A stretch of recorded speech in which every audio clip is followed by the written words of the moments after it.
kí ló dé? Níbo lẹ̀ ń lọ pẹ̀lú adúrú ẹrù yìí? Gbogbo nǹkan ọ̀sìn lẹ́sùn kó dání.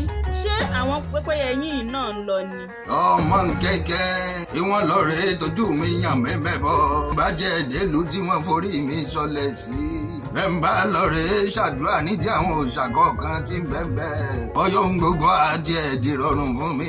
bẹ́ẹ̀ ni ó bọ́lọ́dùmarè ọba ọba mọ́rẹ́ àjẹ́ǹjẹ́ tán wọ̀lú fún tọmọdé tàgbà á sì fún wọn láṣíwájú tó ṣe é fi yangàn láwùjọ.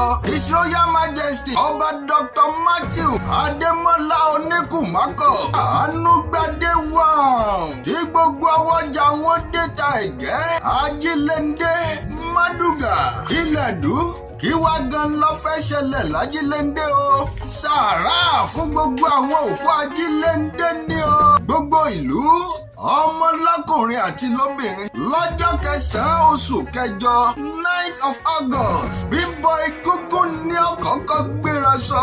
eyín onírọ̀lẹ́ ọjọ́ náà bíbọ òrìṣà funfun náà ò sì ní gbẹ̀yìn. a tún bọ ìbejì ìbẹ́ta Ògún onírè pẹ̀lú àwọn òrìṣà tó kù. òwò àǹkárá ò jẹ́sẹ̀ mọ́ ńlá fáwọ́dá. ọ̀ya tètè béèrè fáǹkárá tiẹ̀. a kú ojú lọ́nà o.